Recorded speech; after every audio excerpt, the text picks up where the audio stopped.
Good morning students. आज हम सब एलएस ऑफ फ्लावर का अध्ययन करेंगे। एलएस ऑफ फ्लावर यानी कि पुष्प की लंबवत काट या अनुदैर्घ्य काट या खड़ी काट। एलएस ऑफ फ्लावर में अगर हम देखें, चूँकि हम जानते हैं कि जितने भी लैंगिक अवयव होते हैं उनकी हमेशा एलएस ली जाती है और वेजिटेटिव स्ट्रक्चर्स यानी कि कायिक भागों की टीएस का अध्ययन किया जाता है। तो एक प्रारूपिक एलएस ऑफ फ्लावर का हम अध्ययन करते हैं तो आपको इसमें दिखाई देगा कि जो सबसे बाहरी संरचना है वह सेपल कहलाती है। सेपल मिलकर के अनेक सेपल मिलकर के बाह्य दल पुंज का निर्माण करते हैं। उससे ऊपर का जो भाग है, जो रंगीन, चमकदार और आकर्षक भाग होता है, वह पेटल कहलाता है, उसका एक पार्ट, और बहुत सारे पेटल मिलकर के दलपुंज का निर्माण करते हैं।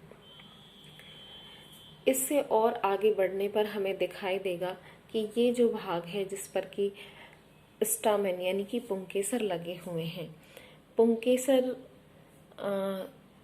में सबसे ऊपरी जो संरचना वो हमें दिखाई देती है वो है एंथर यानी कि परागकोश। इसको जो थामे रखने वाली जो संरचना है उसे हम फिलामेंट यानी पोतंतु, और जिस भाग से ये जुड़े रहते हैं उसको संयोजी कहा जाता है। ये तीनों मिलकर के यानी परागकोश, पोतंतु और संयोजी मिलकर के पुंकेसर का निर्माण करते हैं।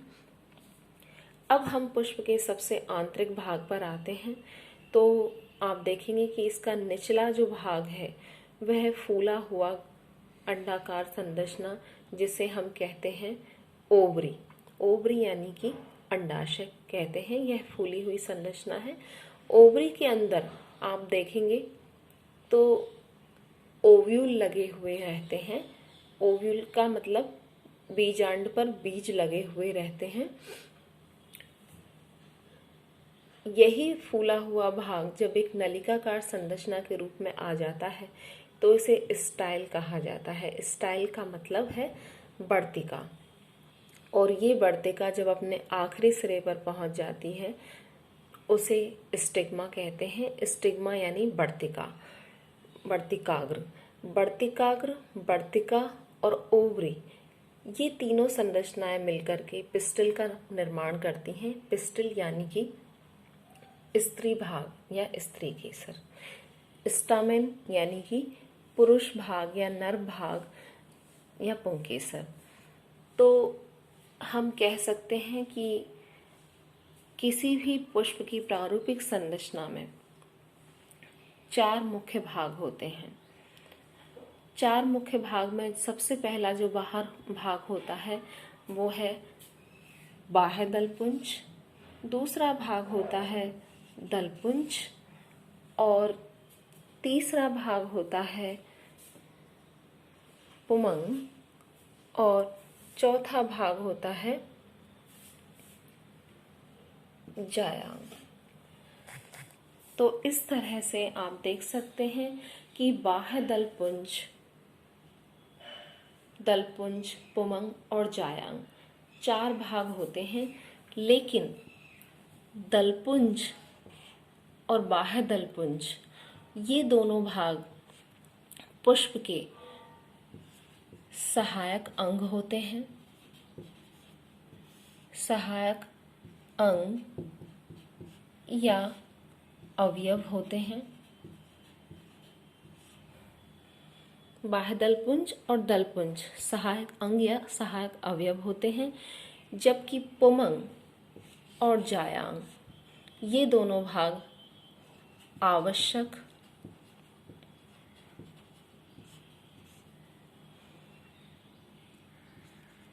अंग या अवयव माने गए हैं, क्योंकि पुमंग और जायांग,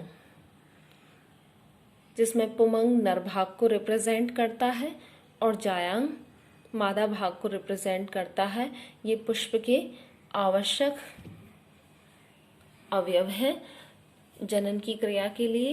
इनके बिना जनन की क्रिया पूर्ण नहीं हो सकती, इसलिए इनको आवश्यक अंग या अवयव कहा जाता है। जबकि बाह्य दलपुंज और दलपुंज को सहायक अंग या अवयव कहा जाता है। हम बात कर रहे हैं पुष्प के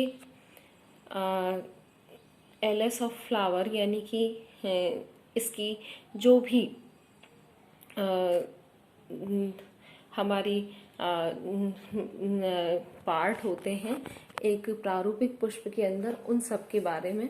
तो आप देखेंगे कि किसी भी पुष्प की जो अक्ष होती है जिस पर कि पुष्प टिका रहता है उसे पुष्पासन या थैलामस या रिसेप्टिकल कहते हैं। और इसी पर पुष्पासन पर ही बहुत सारे अवयव इसके लगे हुए होते हैं। बाह्य दलपुंज के बारे में हम जहाँ बात कर रहे थे, जिसको कि सहायक अंग या अवयव कहा जाता है, यह पुष्प का सबसे निचला सहायक चक्र है जो बाह्य दलों से मिलकर बना हुआ होता है। यानी बाह्य दल सेपल्स से मिलकर बना हुआ होता है और इसको हम कैलिक्स कहते हैं। सामान्यतः बाह्य दलों का रंग हरा होता है। कभी कभी अब्बा स्वरूप यह रंग किसी और रंग का भी हो सकता है।